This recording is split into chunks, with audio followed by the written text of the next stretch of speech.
That room belongs to my wife. My son shouted when I returned home after weeks away, and tried to enter my own bedroom. At first, I found it strange, and did not understand what was happening, but when I finally understood, I did something that not even my own lawyer would have known I was capable of doing. When I opened the front door of my own house after 3 weeks away, the first thing I noticed was the smell. It was not the soft scent of lavender that I always tucked into the corners, nor the delicate air freshener I sprayed on the curtains every morning before leaving. It was something else. Stronger. Sweeter. More alien. I left my suitcase by the entryway and walked slowly down the hall, feeling my feet sink into the carpet I had chosen 15 years ago. Back when my husband was still alive, and this house still felt like a complete home. But now, something was different. There were boxes stacked against the living room wall. Shoes that were not mine, kicked off by the sofa. A woman's jacket hanging on the coat rack where my late husband's gray coat had always hung. I stopped. I took a deep breath. I tried to calm myself. Maybe Kevin had come to visit and brought some things. Maybe Ashley needed to store something here temporarily. Maybe there was a simple explanation, and I was just tired from the trip. I moved toward the kitchen and found dirty dishes in the sink. Coffee mugs, with lipstick marks that were not my shade. Takeout containers piled up in the trash can. The coffee maker. My Italian espresso machine that I brought back from a trip to Rome 20 years ago was stained and uncleaned. I felt a knot in my stomach. Something was not right. I walked up the stairs with my heart beating faster than normal. Every step creaked under my feet as if the house itself were trying to warn me. When I reached the second floor, I saw that the door to my bedroom was closed. My bedroom. The place where I had slept for 35 years. The place where I mourned the death of my husband. The place where I kept the photos of Kevin when he was a boy. His school drawings. The letters he wrote to me from college. I reached out for the handle. But before I could turn it, I heard rapid footsteps behind me. "Mom, what are you doing here?" It was Kevin. My son. My only son. The boy I raised alone after his father died. The young man for whom I paid full tuition. Arshimayan. 000 a year for 4 years. The man to whom I gave $15. 000 for his wedding to Ashley. The same man to whom I lent $30. 000 for the down payment on his condo. Money he never paid back because there was always just a little bit more needed. I turned toward him. Confused. What am I doing here? Kevin. This is my house. I just got back from my trip. Why are you asking me that? He looked nervous. He had dark circles under his eyes, as if he had not slept well. His hair was messy, and he was wearing a wrinkled t-shirt. Yeah. I know it is your house. But I thought you were coming back next week. We were not expecting you today. You were not expecting me. Who is we? I asked, feeling the confusion slowly transforming into something darker. Something akin to fear. Before Kevin could answer, Ashley appeared from the other end of the hallway. She was wearing a silk robe that I had never seen before. Her hair was pulled up in a high bun, and she had that expression that always made me uncomfortable. That mixture of fake sweetness and calculated coldness. Margaret. What a surprise to see you here so soon. We thought you would call before coming back. Ashley spoke with that soft voice she used when she wanted to seem nice. But in reality, she was annoyed. Call. To enter my own house. My voice came out firmer than I expected. Ashley exchanged a look with Kevin. It was quick. Almost imperceptible. But I saw it. It was a look of complicity. Of a shared secret. Of something I was not supposed to know. Well, it is just that we have been staying here, while you were away. The house was empty, and we thought it would be good to look after it. You know. So it does not feel so lonely. Ashley smiled. But her eyes did not smile. I nodded slowly, processing her words. I understand. Thank you for watching the house. But I am back now. So I suppose you can go back to your apartment. The silence that followed was awkward. Heavy. Kevin looked at the floor. Ashley crossed her arms. Well? Actually, we have been thinking that maybe it would be better if we stayed a little longer. Just until we sort some things out. What things? I asked, feeling my patience beginning to run out. Financial things. Mom. You know how everything is right now? The rent went up again, and with the expenses, Kevin started to explain. But his voice trailed off when he saw my expression. I had heard that story 1,000 times before. It was always the same. They always needed a little more. It was always just temporary. There was always a reason for me to open my wallet and solve their problems. All right. We can talk about that tomorrow. Right now. I just want to go into my room, take a bath, and rest. I am exhausted. I turned back toward my bedroom door, and this time I grabbed the handle. But before I could open it, Kevin stepped forward and put his hand on the door, holding it shut. Mom? Wait. You cannot go in there. I looked at him without understanding. Excuse me. What did you say? That you cannot go in. That room belongs to Ashley now. It is our room. The words fell on me like stones. Cold. Heavy. Painful. What? That was all I could say. My voice sounded small. Broken. My voice sounded small. Broken. It is just that. You see, Mom. When we arrived, we thought it was better to use the master suite because it is bigger and has the ensuite bathroom. You can use the guest room. It is comfortable. 2. Ashley spoke with such naturalness as if she were explaining something obvious. Something any reasonable person would understand. But I did not understand anything. I felt the world tilt slightly. Like everything I knew was beginning to blur. Kevin. That is my room. All my things are in there. My photos. The bed where I slept with your father. The drawers with my clothes. What did you do with all that? We moved it to the guest room. Mom. It is all packed away nicely. Do not worry. Kevin still would not look me in the eyes. That I should not worry. I repeated, feeling something inside me begin to crack. Kevin.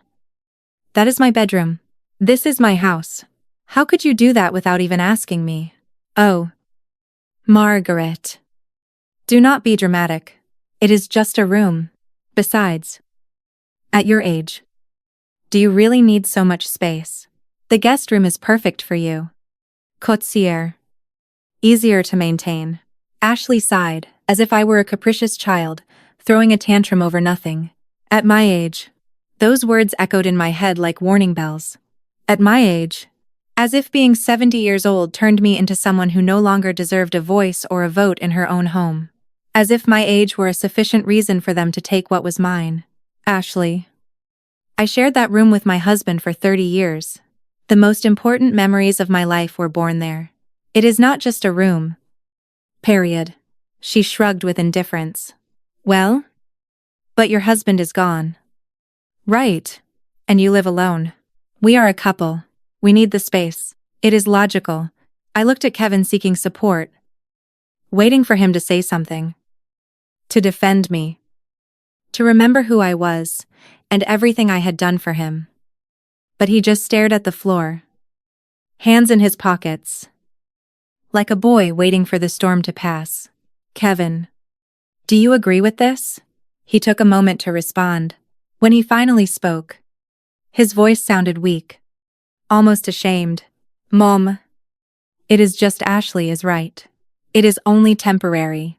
Just until we save enough money for our own place. You understand? Right. No. I did not understand. Or maybe I understood too well. And that was what hurt the most.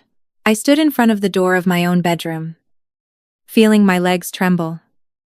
Not from fear. Not from sadness. But from a cold rage that was beginning to awaken inside me after years of being dormant. A rage that had been buried under layers and layers of maternal love, of sacrifice, of wanting to always be the good mother who forgives everything, and gives everything, only temporary. I repeated Kevin's words softly. letting the bitter taste linger in my mouth. Like when I lent you the money for your condo 3 years ago. And you also said that was temporary. You also promised to pay it back in 6 months. Kevin went pale. Ashley pursed her lips. Mom? That is different. We had unexpected expenses. I already explained it to you. Yes. You explained it to me several times. Every time I asked you about the money, there was always a new explanation. A new expense. A new emergency. My voice remained calm. But inside, I felt something break definitively. Ashley took a step forward, placing herself between Kevin and me, as if she needed to protect him from me. From his own mother. Margaret. I do not know why you are getting like this. You have always been so generous with us. Why are you acting now as if we were robbing you? We are just asking for a place to stay temporarily. He is your son. For God's sake. Your own flesh and blood. There it was again, that argument they had used 1,000 times to make me feel guilty. He is your son. He is your family. How can you deny something to your own blood? As if love had to be measured in dollars given, and spaces ceded, as if being a mother meant disappearing so that they could take my place. You are right. Ashley, he is my son. That is why I paid for his entire college education. 80,000. 0 in total. That is why I gave him 15,000 for his wedding. That is why I lent him 30,000 for his condo. That is why I have been sending him $1,500 every month for the last 2 years to help you with expenses. The words left my mouth like an accounting ledger I had never read aloud before. Figures I had preferred to forget because remembering them hurt too much. Kevin looked up, surprised that I had everything so clear in my mind. Mom, I appreciate it. I've always appreciated it. Oh. Really, you appreciate it? Because you have never paid me back a single dollar. Kevin, not one. And now, on top of everything I have already given you, you also want my bedroom. You also want to keep the only space I have left in this house that I bought with your father's life insurance money. The silence that followed was deafening. I could hear my own agitated breathing, the ticking of the antique clock in the hallway, the distant sound of a car passing on the street. But neither of them said anything.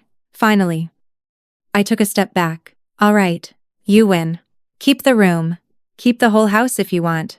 I am going to stay at a hotel tonight because I do not have the strength for this right now. Mom, do not exaggerate. Kevin tried to grab my arm, but I pulled away. Do not touch me. Kevin, not right now. I turned around and went down the stairs without looking back. Each step cost me more than the last. Not from physical fatigue, but from the weight of the disappointment I carried in my chest. I took my suitcase from the entryway. The same suitcase I had arrived with barely 30 minutes earlier, full of excitement to be back in my home. Now I dragged it outside, feeling like a stranger in my own house. Margaret. Wait. I heard Ashley's voice from upstairs. But I did not stop. Wait for what? Ashley. So you can tell me I am being dramatic. So you can remind me of my age again. So you can explain to me how I should feel in my own house. I went out and closed the door behind me with more force than necessary. The sound resonated in the quiet afternoon street. My neighbors probably heard. They were probably wondering what was happening. But I did not care anymore. I got into my car and sat there, hands on the steering wheel, looking at the house where I had lived for so many years. The house I had cleaned, decorated, cared for as if it were a living being. The house where I raised Kevin after his father died. The house where every corner held a memory. And now I felt expelled from it. I started the engine and drove aimlessly for almost an hour. The streets passed before my eyes like blurry images. I did not cry. Not yet. The tears would come later. Right now, I just felt a cold numbness, as if my body had decided to disconnect from emotions to keep functioning. I ended up parking in front of a small diner that I used to visit with my husband many years ago. I went in and ordered a tea. The waitress, a young girl with brown hair and a ponytail, smiled at me warmly. Can I get you anything else? Mom, I shook my head. unable to articulate words. I sat by the window and held the hot cup between my hands, letting the steam caress my face. Outside, people walked by in a hurry. Couples holding hands, mothers pushing strollers, elderly people walking dogs. Everyone living their normal lives while mine was crumbling silently in this diner. I took my phone out of my purse and looked at the screen. Part of me expected a message from Kevin, an apology, a better explanation, something that would make all this make sense. But there was nothing. Not a call. Not a text. Nothing. Then I started to remember. I could not help it. The memories came like waves, one after another, dragging me into the past. I remembered when Kevin was 7 years old and his father had just died. I remembered how he cried every night, asking for Daddy to come back. I remembered how I held him in the dark, promising him that everything would be okay, that I would take care of him, that he would never lack for anything. And I kept that promise. I worked double shifts as a nurse for years to pay for his private school. I missed social gatherings, vacations, moments of rest, all to ensure he had the best. I remembered his college graduation, how he hugged me that day and said, "Mom, everything I am is thanks to you." I cried with happiness. I thought it had all been worth it. I thought I had raised a good man, a grateful and noble man, like his father. I remembered when he met Ashley. From the beginning, something about her made me uncomfortable. But I stayed silent because Kevin seemed happy. She was beautiful, confident, ambitious. Kevin was dazzled. She is the woman of my life. "Mom?" he told me, and I smiled and gave him my blessing, because that is what mothers do. Right. They approve of their children's decisions, even if something in their gut tells them something is not right. I remembered the wedding. What an expensive wedding it was. Ashley wanted everything to be perfect. The imported dress, the exotic flowers, the luxury venue, the honeymoon in Europe. We only get married once. Margaret, she told me with that smile that never reached her eyes. And I paid. I paid because Kevin asked me to. Because I saw the excitement on his face. Because a mother does the impossible to see her son happy. But after the wedding, something changed. The visits became less frequent. The calls shorter. They were always busy. They always had plans. And when they came, they always needed something. Money for the car. Money for furniture. Money for credit card debt. He gave and gave, hoping that each time would be the last. Hoping that someday Kevin would show up at my door just to see me. Not to ask me for something. The tea had gone cold in my hands. I do not know how long I had been sitting in that diner, lost in the labyrinth of my own thoughts. The waitress passed by a couple of times, looking at me with concern, but said nothing. She was probably used to seeing lonely people taking refuge in this place. Finally, I took out my phone and searched through my contacts. I needed to talk to someone. Someone who would listen to me without judging me. Someone who would tell me if I was crazy for feeling betrayed or if I was right to be furious. My fingers stopped on a name. Chloe, my granddaughter. Kevin's 3-year-old daughter. Chloe was different. She always had been. Since she was little. She had a special sensitivity, an ability to see beyond appearances. When her parents moved in with Ashley after the marriage, Chloe stayed with me on weekends. She said my house was quieter. That with me, she could be herself. She never asked me for money. She never expected anything from me, except time and conversation. I dialed her number. She answered on the third ring. "Grandma. How are you? You are back from your trip." Her voice sounded cheerful, carefree. She still did not know what had happened. For a moment, I hesitated whether I should tell her. I did not want to put her in the middle of the conflict between her father and me, but I needed to talk to someone before I exploded. "Chloe. Sweetheart. Yes, I am back. Could you come see me? I need to talk to you." There was a pause. Chloe knew my voice well enough to detect when something was wrong. "Grandma. What happened? Your voice sounds strange." "I am fine. Honey, just I need to see you. Can you?" "Of course. Where are you?" "I am coming right now." I gave her the address of the diner and hung up. I felt a small relief knowing she was coming. At least I would not be completely alone in this. Chloe arrived 20 minutes later. I saw her enter the diner, with her long dark hair falling over her shoulders, her worn jeans, and her backpack slung over her shoulder. When she saw me, her expression changed immediately from concern to alarm. "Grandma!" She sat across from me and took my hands. "What happened to you? You look different." "Chloe, I need to tell you something. And I want you to listen without interrupting." "Okay." She nodded, squeezing my hands gently. I told her everything. From the moment I arrived at the house and smelled that strange scent, to the conversation in the hallway, to Kevin's words telling me I could not enter my own bedroom. I told her about the $30. 000, never paid back. About the monthly transfers. About all the years of giving and giving without receiving even a genuine thank you. As I spoke, I watched Chloe's face go from surprise to indignation. Her eyes filled with tears. But they were not tears of sadness. They were tears of rage. "I cannot believe Dad did that." Her voice trembled. "Grandma, that is horrible. That is your house. Your bedroom. How could they? Your father says it is temporary. Just until they save money." "Temporary. Grandma. They have been telling you everything is temporary for years.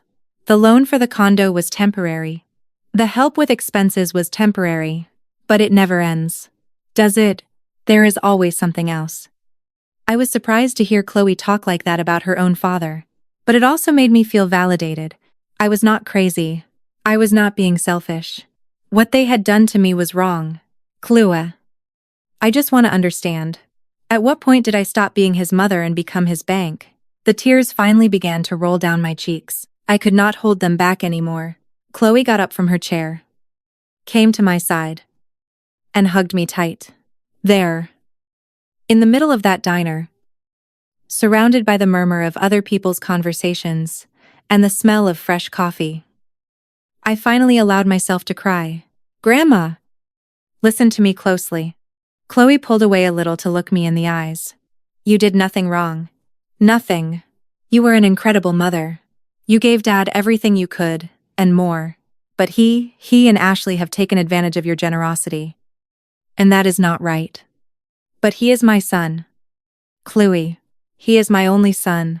If I do not help him, who will? Grandma. There is a difference between helping and enabling abuse. Dad is 45 years old. He is not a child. He has a job.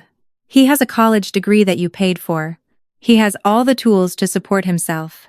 But he has chosen to live, depending on you, because it is easier, and Ashley. She has manipulated him to see you as a bottomless resource, instead of as his mother." Her words were harsh, but true. I knew it deep down. But hearing it out loud made me face it realistically. I do not know what to do. Chloe, I do not know how to handle this. I do. The determination in her voice surprised me. Grandma, you have to set boundaries. Clear and firm boundaries. And if Dad does not respect them, there have to be consequences. What kind of consequences? Stop giving them money. Get your house back. Get your life back. Grandma, you have spent the last few years living for them. When was the last time you did something just for you? When was the last time you bought yourself something nice without feeling guilty? When was the last time you said no without giving explanations? I remained silent because I had no answer. I could not remember the last time I had done something purely for my own pleasure, without thinking if Kevin needed that money for something else. Exactly. Chloe saw the answer in my silence. Grandma, you are 70. You have worked all your life. You have sacrificed all your life. Do not you think you deserve to live for yourself now? But if I stop helping them, what is going to happen to them? They are going to have to learn to support themselves. Like adults. Like they should have been doing for years. Chloe was right. At the bottom of my heart. I knew it. But years of maternal conditioning. Years of putting Kevin's needs above mine. Years of believing that a good mother always gives without expecting anything in return made it almost impossible to imagine myself taking such a firm stance. I do not know if I can do it. Chloe, I do not know if I can be so tough on your father. It is not being tough, Grandma. It is being fair. It is respecting yourself. And if Dad really loves you, he will understand. It might not be immediately. He might get angry at first. But eventually he will understand. And if he does not... Chloe paused. If he does not? Then you need to ask yourself if he really is the son you thought he was. Those words hit me like a punch to the stomach. The idea that Kevin might not be who I thought he was. The idea that perhaps my son had changed so much that I no longer recognized him was devastating. You knew they were staying at my house? I asked her suddenly. Chloe shook her head. No. Dad did not tell me anything. We barely speak lately. Since he has been with Ashley. She controls everything. She decides who they see, who they talk to, how they spend money. It is as if Dad has lost his own voice. Do you think she is manipulating him? I know she is manipulating him. Grandma, I have seen it. The way she talks to him. The way she makes him feel guilty when he wants to do something without consulting her. She has total control. And now she is doing the same to you. I thought of Ashley. Of her calculated smiles.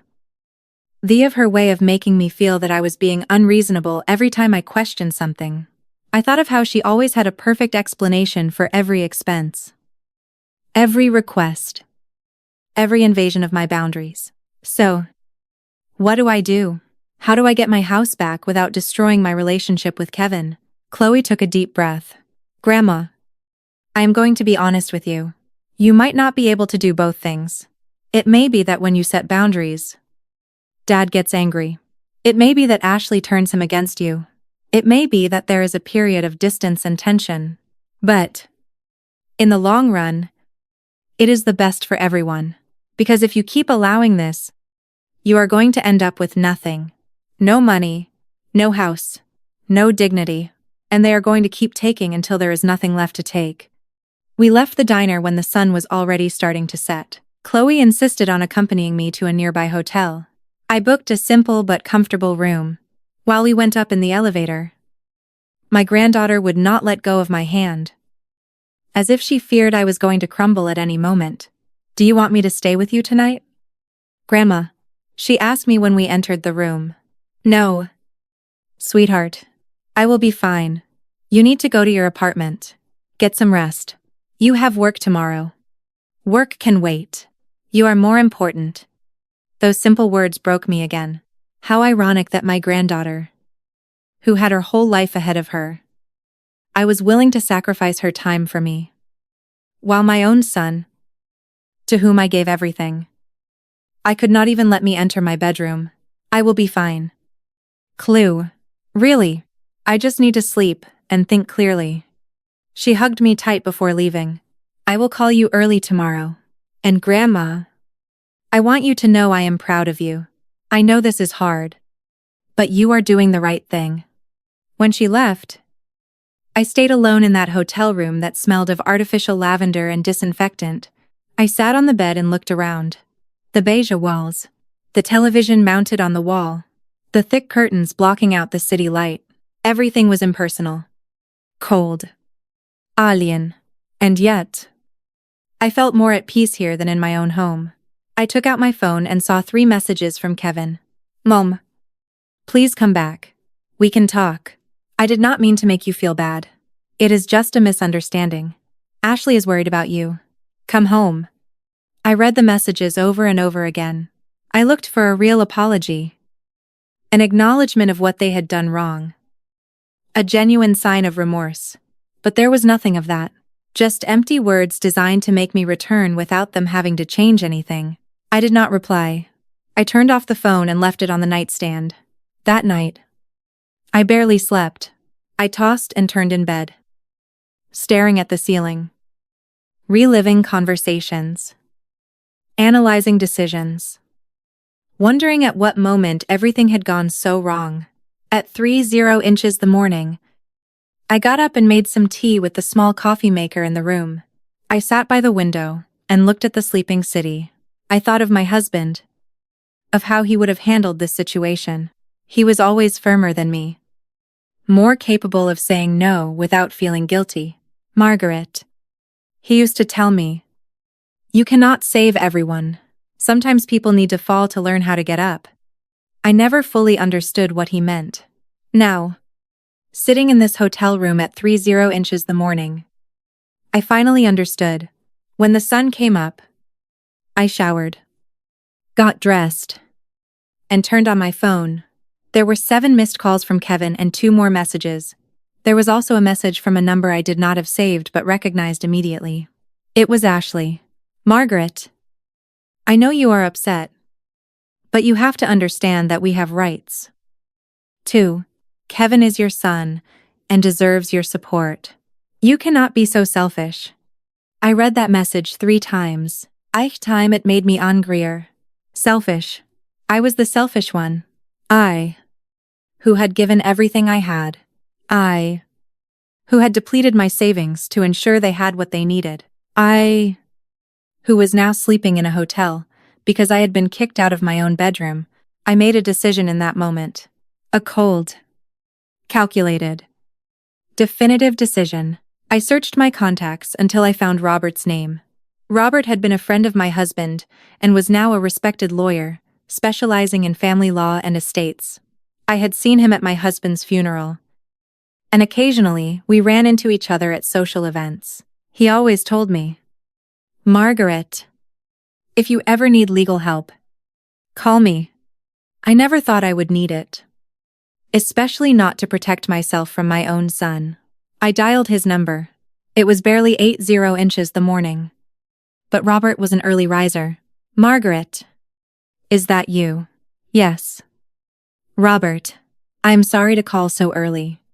Do not worry. What is going on? You sound different. Robert, I need your help. I need legal help. There was a brief pause. Of course. When can you come to my office? Is today possible? For you? Always. I will expect you at 1000. I hung up and stared at the phone. This was real. I was going to take legal measures against my own son. The idea churned my stomach. But it also gave me a strange sense of power. For the first time in years, I was taking control of my own life. I arrived at Robert's office at 1000 sharp. His secretary greeted me with a kind smile and offered me coffee. A few minutes later, Robert came out of his office. He was a man of about 60. Gray hair perfectly combed. Impeccable suis. Intelligent Hase. Margaret. Come in. Please. His office was elegant but cozy. Shelves full of law books. A dark wood desk. Family photographs on the walls. I sat across from him and suddenly did not know where to start. Take your time. Robert leaned back in his chair. Patient. And so, for the second time in 24 hours, I told my story. But this time, I did not cry. This time the words came out firm. Clear. Organized. I told him about the loans never paid back. About the monthly transfers. About how I arrived at my house and found they had taken my bedroom. About Ashley's messages calling me selfish. Robert listened to everything without interrupting. He took notes occasionally on a notepad. His expression remained neutral. Professional. But I could see a flash of indignation in his eyes when I told him about the bedroom. When I finished, Robert put his pen down on the desk and looked directly at me. Margaret, the first thing I need to ask you is, what is it that you want to achieve? Do you want to recover the money you lent them? Do you want them out of your house? Do you want to protect your assets? Or do you want all of the above? I want my house back. I want them out immediately. And I stopped, hesitating if I should say what followed. I want to protect what I have left. I do not want them fighting over my estate when I die. Or for Ashley to end up controlling everything. Robert nodded slowly. I understand. Well, I have good news and bad news. The good news is that legally, the house is in your name. Correct? Yes. Completely in my name. I bought it with my husband's life insurance money. Perfect. That means you have every right to ask them to leave. In fact, they are occupying your property without your explicit consent, which technically could be considered trespassing. Did you give them permission in writing to stay? No. I did not even know they were there until I arrived yesterday. Even better. That means you can proceed with an eviction if necessary. Now, the bad news is that, being your son, this could get complicated emotionally and potentially in court if he decides to fight. He could argue he has a right to be there by being your son, although legally he has no basis. How complicated could it be? It depends on how far Kevin is willing to go. If he agrees to leave peacefully, this is resolved in days. If he decides to fight, we could be talking about months. But eventually, you would win. It is your property. I took a deep breath. And the money I lent them. Is there any way to recover it? Robert grimaced. That is more complicated. Do you have signed documents? Promissory notes? Any kind of contract?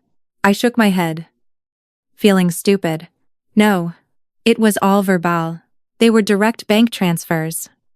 Then it is your word against his. He could argue they were gifts, not loans, without documentation. It would be difficult to prove otherwise in court. So, I lost those $30. Ling ling ling. Not necessarily.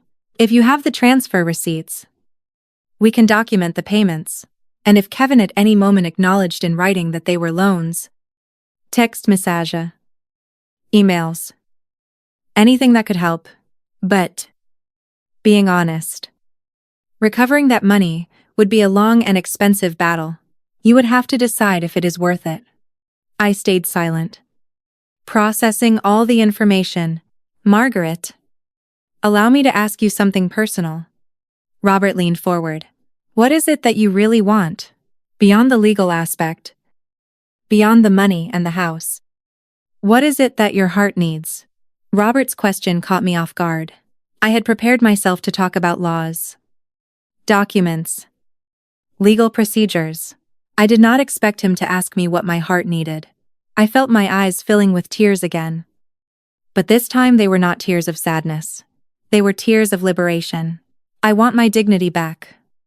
Robert, I want to wake up in the morning without feeling like I have to justify my existence. I want to stop being seen as a wallet with legs. I want my son to see me as his mother again, not as his solution to all his financial problems. My voice cracked a little. And if he cannot do that, then at least I want peace. I want to live the time I have left, without feeling used. Robert nodded with understanding.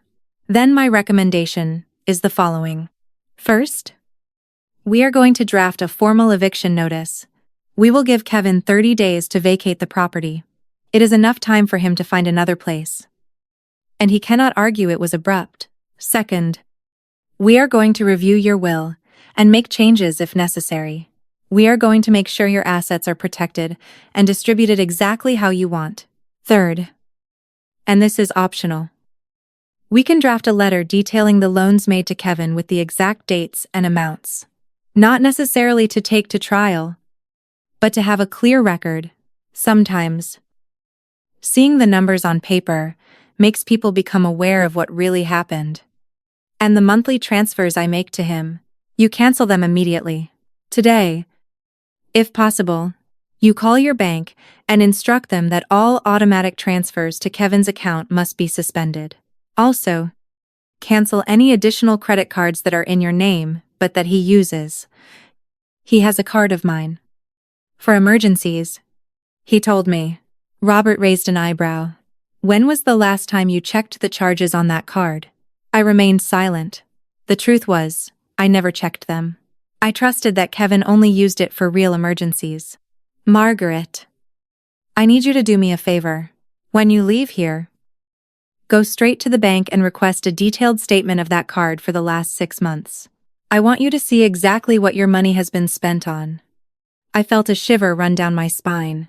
Part of me did not want to know. Part of me preferred to remain in ignorance. But the stronger part, the part that had awakened yesterday when I was prevented from entering my own bedroom.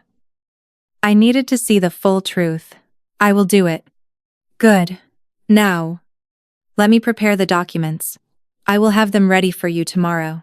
In the meantime, I want you to think carefully about how you want to proceed.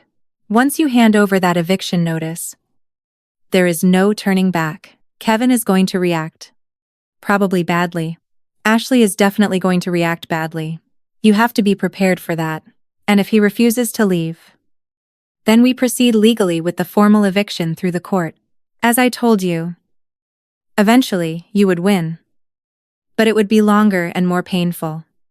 I got up from the chair, feeling strangely lighter, despite the gravity of everything we had just discussed. Robert. Thank you. You do not know how much this means to me. He stood up, too, and came around the desk to take my hand in his. Margaret. I knew your husband for many years. He was a good man. And I know he loved you deeply. I also know he would want you to take care of yourself. Do not feel guilty for protecting yourself. That does not make you a bad mother. It makes you a smart woman. I left Robert's office with a clear plan for the first time in days. I drove straight to the bank. It was noon. And there were quite a few people. But I waited patiently for my turn. When I was finally helped by an account executive, a young woman named Patricia, I explained what I needed. I need to suspend all automatic transfers going from my account to Kevin Miller's account. I also need to cancel an additional credit card that is in my name. And I want a detailed statement of the last 6 months of that card. Patricia typed on her computer without asking unnecessary questions. Professional and efficient. Understood. Mrs. Miller, the automatic transfers will be suspended immediately. To cancel the additional card, I need you to sign here. The cancellation will be effective in 24 hours. And the statement? Do you want it printed? Or by email? Printed. Please. Perfect. It will take me a few minutes. You can wait. I nodded and sat in one of the bank chairs. While I waited, I looked at my phone. More messages from Kevin. More messages from Ashley. There was even a message from an unknown number that turned out to be Ashley's mother. Mrs. Miller. My daughter told me what happened. I think you are misinterpreting the situation. Kevin and Ashley only want to help you. At your age, living alone can be dangerous. You should be together as a family. I deleted the message without finishing reading it. The manipulation was now coming from all sides. It was no longer just Ashley. Now she had recruited reinforcements. Mrs. Miller. Patricia called me from her desk. I approached, and she handed me a thick envelope. Here is the statement. The automatic transfers are already canceled. The additional card will be canceled tomorrow at this same time. Thank you. Patricia. I left the bank with the envelope in my hands, and feeling its weight. I did not open it there. I needed to be in a private place for this. I returned to the hotel, went up to my room, locked the door, and sat on the bed. With trembling hands, I opened the envelope and took out the sheets, page after page of transactions. I started reading. Restaurants. Dozens of charges at expensive restaurants. Some for $100. Others for $200. One for $300 or $300. Clothing. Charges at luxury department stores. $500 here. $700 there. Electronics. A charge of $1. $200 at a tech store. Travel. Airline tickets. Hotel reservations. A charge of $2. $500 at a travel agency. I kept reading, feeling the rage growing in my chest with every page. These were not emergencies. This was a lifestyle. A lifestyle that I was funding without knowing it. I calculated mentally. In the last 6 months, Kevin had spent more than $20. 000 on that card. Arshimeyuan. 0 in restaurants. Clothing. Travel. While telling me he had no money for rent. while asking me for monthly transfers for basic expenses. I got up and walked to the bathroom mirror. I stared at myself. I saw a 70-year-old woman with wrinkles around her eyes, gray hair, hands marked by years of work. But I also saw something else. I saw determination. I saw strength. I saw someone who was no longer going to allow herself to be treated like a fool. I picked up my phone and finally replied to Kevin's message. Kevin, we need to talk. In person. Tomorrow at 3:00 the afternoon at the coffee shop on Maple Street. Come alone. Without Ashley. The reply came almost immediately. Mom. Thanks for answering. Yes. We can talk. But why without Ashley? She is my wife. I do not have secrets with her. Because I need to talk to my son.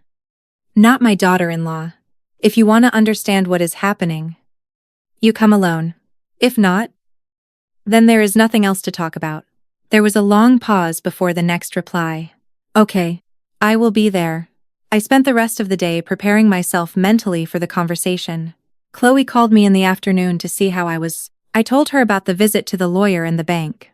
When I mentioned the $20,000 spent on the card, I heard her gasp loudly. Grandma. That is. I have no words.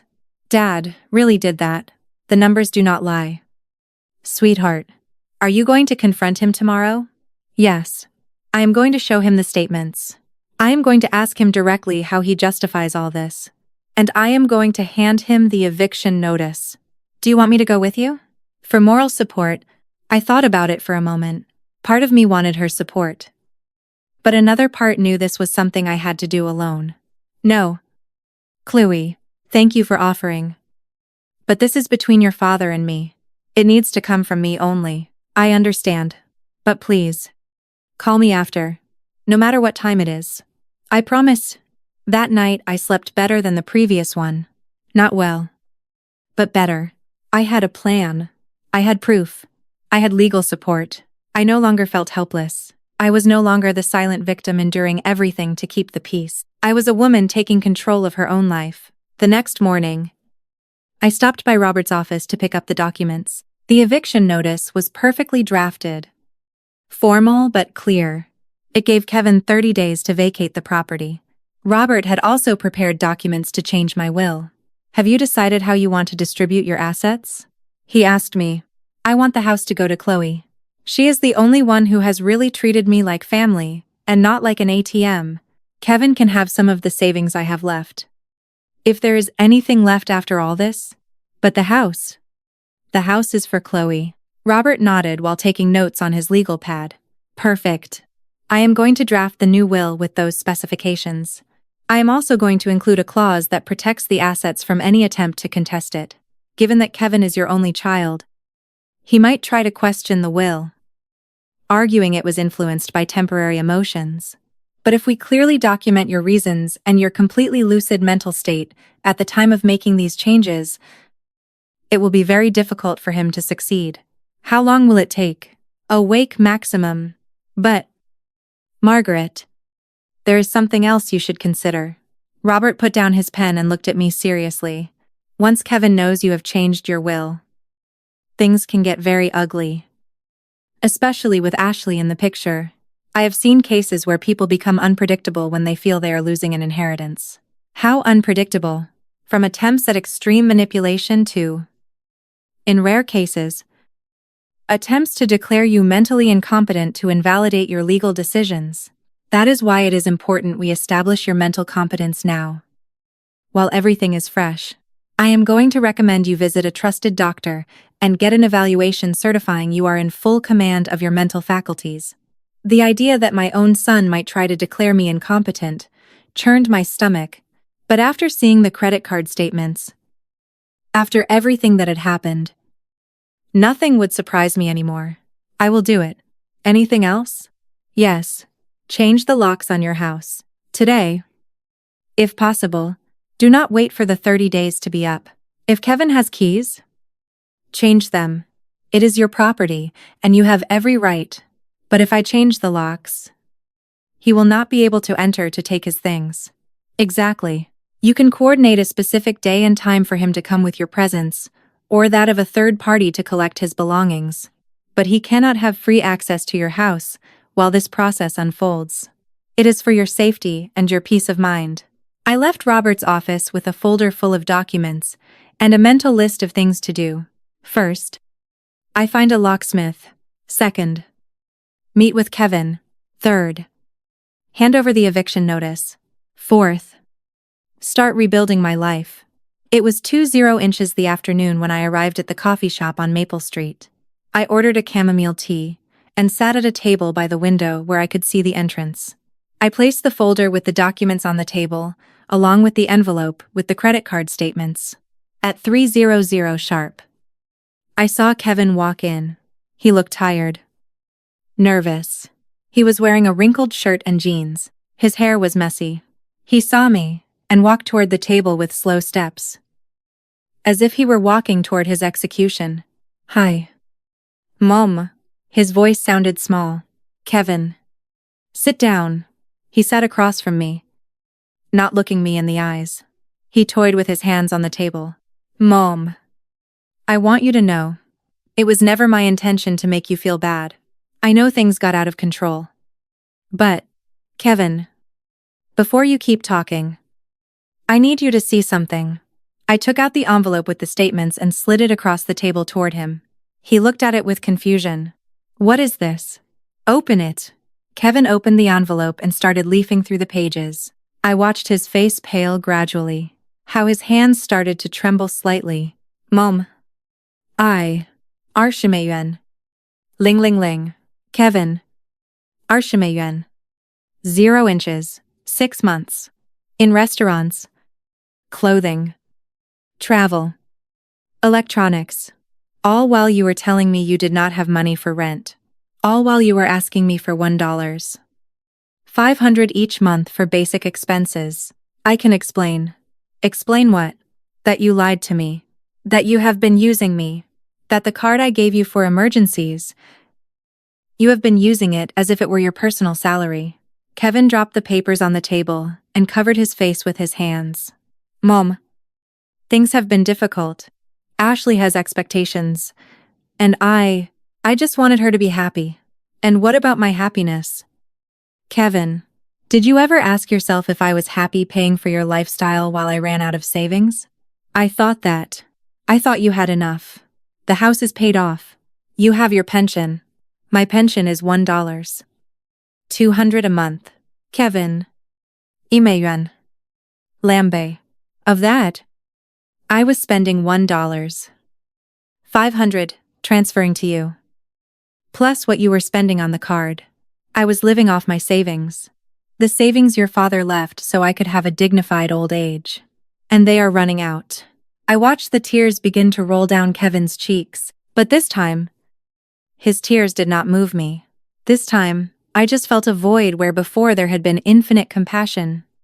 "Mom, I do not know what to say."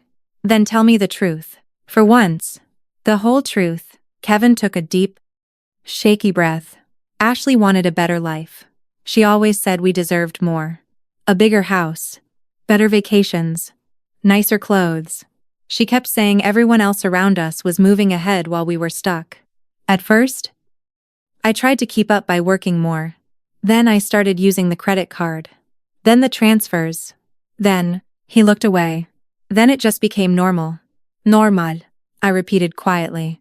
"Normal to use your mother's retirement savings to finance luxury dinners. Normal to move into my house without permission. Normal to throw my memories into a guest room so your wife could sleep in my bed." "No," he whispered. "No, nothing about it was normal. I kept telling myself we would fix it later. Later never came. No, it did not." I reached into the folder one last time and placed the eviction notice in front of him. "You have 30 days to vacate the property. This is a legal eviction notice. It was drafted by my lawyer." Kevin took the letter with trembling hands and began to read it. His face went from surprise to shock, and finally to something that looked like panic. "Mom, this is serious. This is very serious. Are you really going to do this to me? I am not doing anything to you." "Kevin, you did this to yourself. And I am protecting myself. But where are we going to live? We do not have money saved for a deposit on another place. The irony of that statement did not go unnoticed. They did not have money saved because they had spent it all on expensive restaurants and trips. That is not my problem. Kevin, you are a grown man with a job. You will find a way, like millions of people do every day. Ashley is going to be furious. Probably. But, again, that is not my problem. This is my house. My property. And I want you out of it. Kevin stared at the letter for a long time. I could see his mind working. Looking for arguments. Looking for ways to reverse this. Looking for the magic words that would make me change my mind. Mom, I know I made mistakes. Big mistakes. But I am your son. Your only son. Are you really going to throw me out on the street? I am not throwing you out on the street. I am giving you 30 days to find another place. And you are not a helpless child. Kevin, you are 45. You have a job. You have an education. What you do not have is the right to live in my house without my permission. And if I cannot find a place in 30 days, then you will have to look faster. Or ask Ashley's friends for help. Or her family. I am sure her mother. Who sent me a text telling me I am misinterpreting the situation. I will be happy to help you. Kevin remained silent. Finally, after what seemed like an eternity, he spoke with a voice barely audible. You hate me? Mom. The question took me by surprise. I looked at him truly for the first time since this conversation began. I saw the 7-year-old boy crying for his father. I saw the teenager who had hugged me after his graduation. I saw the young man who had once promised he would always take care of me when I got older. And I saw the man who had broken every one of those promises. No, I answered softly. I do not hate you. If I hated you, this would be much easier. I love you. That is exactly why this hurts so much. Kevin lowered his head and began to cry again. Real tears. Not dramatic ones. Not manipulative ones. Just quiet tears falling onto the table. I wish I could go back. So do I. But we cannot. The only thing either of us can do now is decide what happens next. He nodded slowly. I will leave the house. I will talk to Ashley. I do not know how she is going to react. But I will leave. Thank you. That is the first responsible decision you have made in a long time. He wiped his eyes. Will you ever forgive me? I took a long breath before answering. Forgiveness is not a decision I can make today. Trust takes years to build, and only moments to destroy. You destroyed mine. If you want forgiveness, you are going to have to earn it. How? By changing. Not with words. With actions. Pay your own bills. Live within your means. Stop expecting everyone else to rescue you. And if someday you become the kind of man your father hoped you would be, then maybe we can begin again. He nodded without arguing. For the first time in years, he accepted consequences, instead of looking for excuses. When we stood up to leave, Kevin hesitated for a moment before speaking again. Mom, thank you for meeting with me, even after everything. I simply nodded. Then I picked up my folder, turned around, and walked out of the coffee shop without looking back.